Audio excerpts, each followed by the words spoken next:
उप मुख्यमंत्री तारकिशोर प्रसाद ने कहा, बिहार के विकास पर केंद्रित होगा बजट।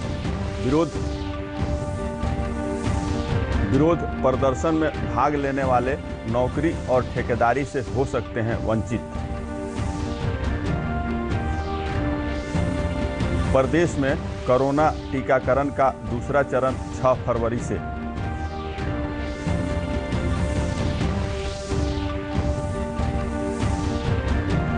और गया केंद्रीय विश्वविद्यालय लाइब्रेरी से ऑनलाइन पढ़ने की सुविधा शुरू।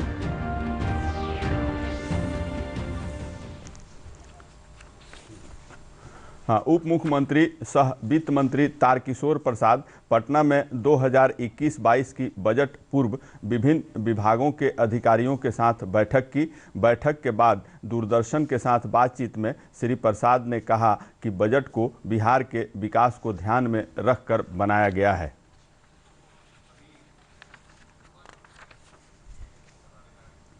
बिहार विकास के पथ पर तेजी से आगे बढ़े।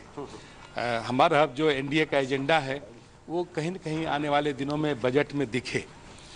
जो जिस संकल्प के साथ हम आज एनडीए की हमारी सरकार है तो उसका एक अच्छा स्वरूप बजट में दिखे। उसे कोरोना काल से हम सब उभरे हैं, लेकिन हमारा प्रयास रहेगा कि आने वाले दिन में जो भी बजट हम पेश करेंगे वो बिहार के विकास का एक आईना होगा। राज्य सरकार किसी भी विरोध प्रदर्शन में भाग लेने वालों को नौकरी और ठेकेदारी से वंचित कर सकती है। इस फैसले पर एडीजी मुख्यालय जितेंद्र कुमार सिंह ने बताया कि नए आदेश के अनुसार यदि किसी व्यक्ति को चरित्र प्रमाण पत्र चाहिए तो सत्यापन प्रतिवेदन में उस जानकारी को बताना है। श्री सिंह ने यह भी कहा कि विभाग द्वारा जारी चरित्र प्रमाण पत्र के आधार पर नौकरी या ठेका देना उस संस्था के ऊपर निर्भर है। सत्यापन के संबंध में यह निर्देश है। ये चरित्र सत्यापन किसी व्यक्ति का जो दिया जाना है उसमें क्या क्या बातें एंट्री रहनी चाहिए, उसके बारे में यह बात कही गई है, जिसमें ये कहा गया है कि निर्देश दिया है कि यदि वे व्यक्ति किसी अपराध में दोष सिद्ध हो, किसी अपराध में संलिप्त रहा हो, आरोप पत्रित हो, यह सूचना उनके चरित्र सत्यापन प्रतिवेदन में अंकित की जाए, उसके बारे में जो है लिखा जाए। बस इतना ही निर्देश है पुलिस मुख्यालय का।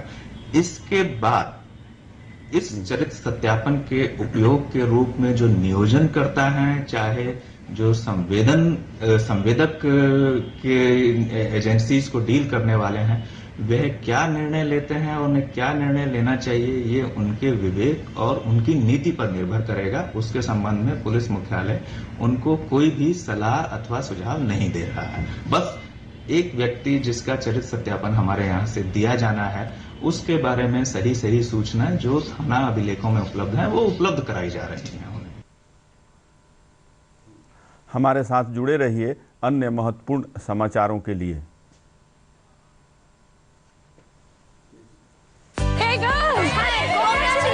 आज तो पार्टी चाहिए। चैंपियन के साथ सेल्फी लेंगे। आइडिया, यही करते हैं पार्टी।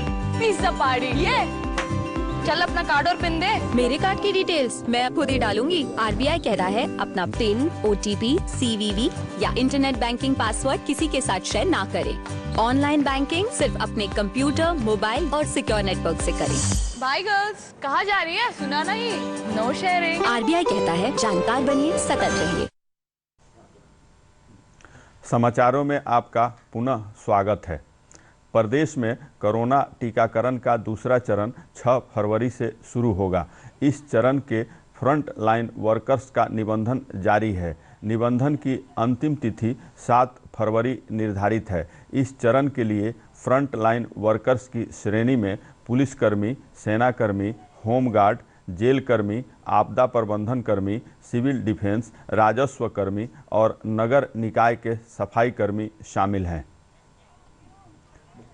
इधर राज्य में होल्ड कोविड टीकाकरण जारी है। बेगूसराय, टीकाकरण अभियान में पहले स्थान पर है। जिले में 19 स्थानों पर टीकाकरण केंद्र बनाया गया है। यह जानकारी देते हुए जिला प्रतिरक्षण पदाधिकारी डॉक्टर हरे राम कुमार ने बताया कि टीका लगवाने के लिए स्वास्थ्य कर्मियों में उत्साह है। उन्होंने बताया कि जिन लोगों को टीकाकरण हो चुका है वे पूरी तरह से स्वस्थ हैं।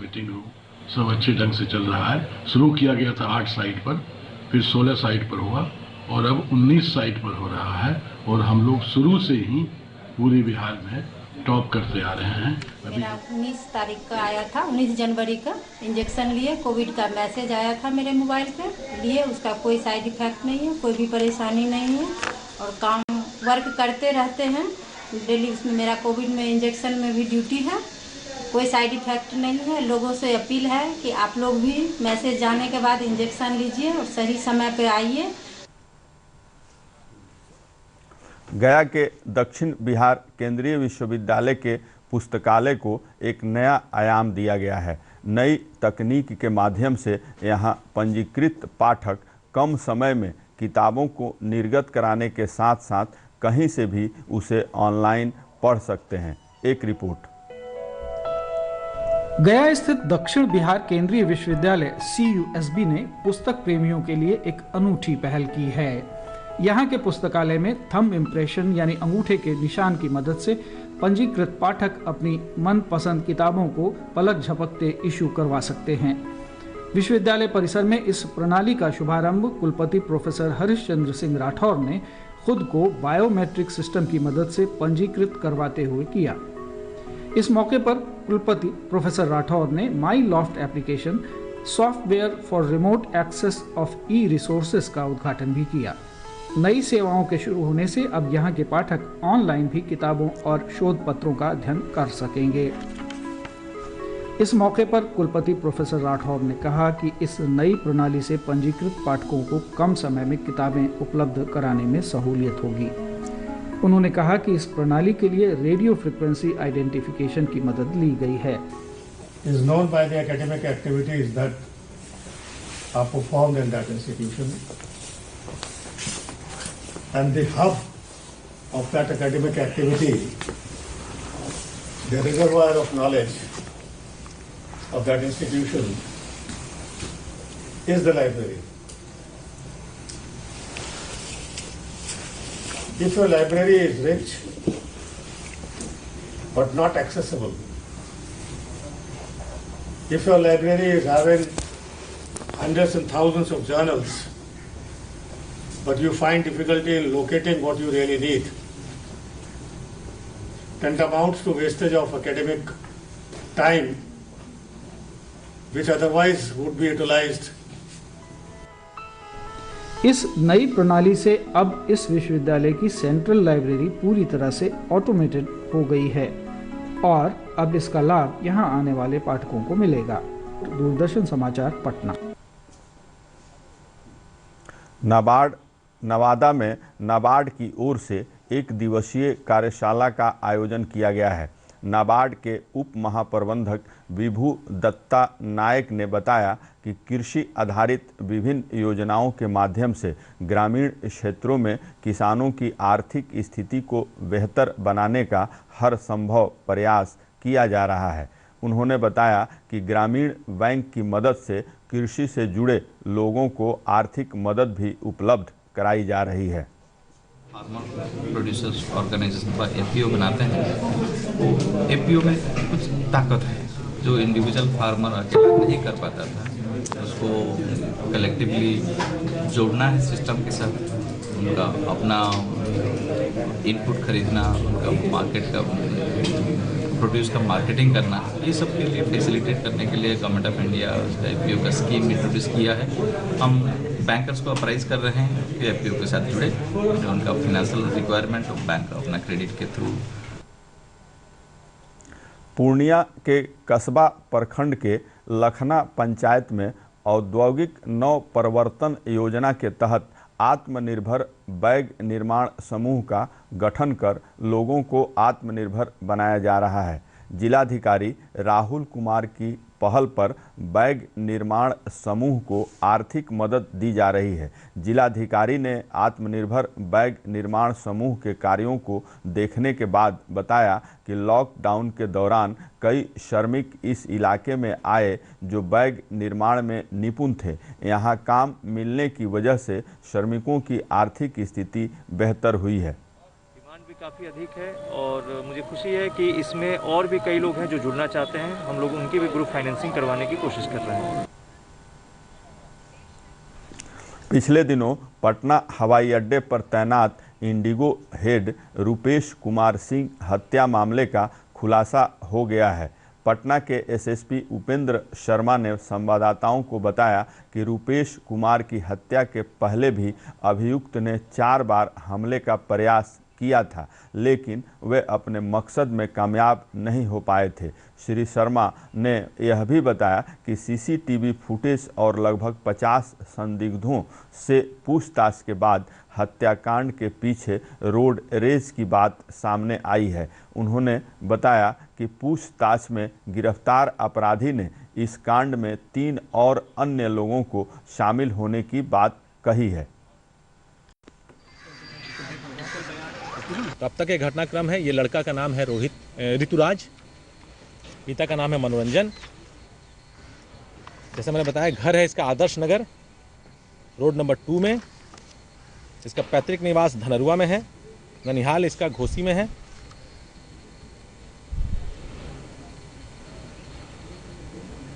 इसका एक सहयोगी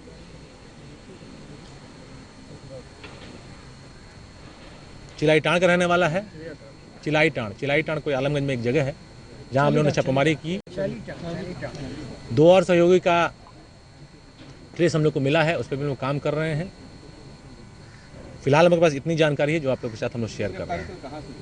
हम लोगों ने आरके नगर से गिरफ्तार किया, जैसे आपको बताया, घर के बाहर से ही हम लोगों ने इसको गिरफ्तार किया। हम लोग वेट कर रहे थे इसके निकलने का। वहीं हत्याकांड में गिरफ्तार अभियुक्त ने बताया कि सड़क पर वाहन चलाते समय मृतक की गाड़ी से टक्कर हो गई थी, जिसका बदला लेने के लिए उसने इस वारदात को अंजाम दिया।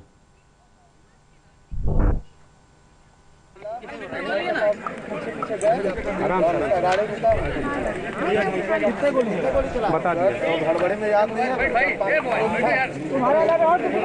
ये बताओ आखिर इतना बड़ा क्राइम करने का क्यों सोचे? मैंने क्या ऐसा हो गया था सर? बिना मतलब तुम्हारे साथ के लोगों ने गोली चलाई थी, ध्यान नहीं है उस समय हड़बड़ी में गोली चला, ध्यान नहीं है। ये बताओ, आप इतने पढ़े लिखे हो, अच्छे फैमिली से हो, आखिर ऐसा क्या था? सड़क पे चलता है तो आदमी का गाड़ी टकराता ही है, और ये तो क्विक रिएक्शन होता है। गलती हो गया। अच्छा, आप मोबाइल में अपने आईडी का सिम लगाते थे? हाँ, आप गाड़ी का नंबर बदलते थे, चोरी की गाड़ियों का आप अपना आईडी का ही नंबर लगाकर अपना फोन यूज कर रहे थे। गोली पहली बार चलाया था? इसका पहले कभी नहीं चलाया? फिर इतना सटीक निशाना कैसे है? गोली लगी है, सीने पर लगी है गोलियां। गोपालगंज में नहर किनारे से एक नाबालिग छात्रा का शव बरामद किया गया है। यह घटना माधोपुर ओपी के नेवरू सरैया गांव के पास की है। मृतका की पहचान सीवान जिले के जामो थाना क्षेत्र के तैनात नौतन गांव की निवासी के रूप में हुई है। अनुमंडल पुलिस पदाधिकारी नरेश पासवान ने बताया कि यह मामला प्रेम प्रसंग का हो सकता है। पुलिस मामले की छानबीन कर रही है। माधोपुर ओपी में एक डेड बॉडी मिली है, नॉन डेड बॉडी, लेकिन जांच के क्रम उसका भाई पता चल गया है। जो जामो थाना क्षेत्र की बच्ची है, करीब 18-20 वर्षीय है, जिसको हत्या करके यहाँ लाके लाश फेंका गया है।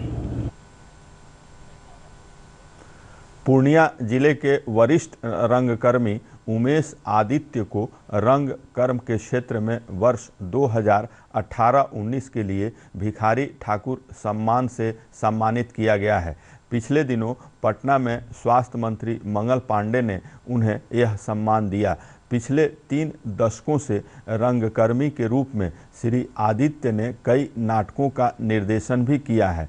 इसके साथ ही युवाओं को नाट्य प्रशिक्षण देने का भी काम कर रहे हैं। राज्य सरकार की ओर से सम्मानित किए जाने के बाद जिले के लोग खुश हैं। उमेश आदित्य की मां का कहना है कि उनके बेटे के नाटक प्रेम ने यह उपलब्धि दिलाई है। 2018-19 और 2019-20 ये 2 साल तक, इन दोनों सालों में बिहार सरकार ने यह सम्मान समारोह आयोजित नहीं किया था, लेकिन इस वर्ष अंत में मुख्य समाचार एक बार फिर। उप मुख्यमंत्री तारकिशोर प्रसाद ने कहा, बिहार के विकास पर केंद्रित होगा बजट। विरोध प्रदर्शन में भाग लेने वाले नौकरी और ठेकेदारी से हो सकते हैं वंचित। प्रदेश में कोरोना टीकाकरण का दूसरा चरण 6 फरवरी से।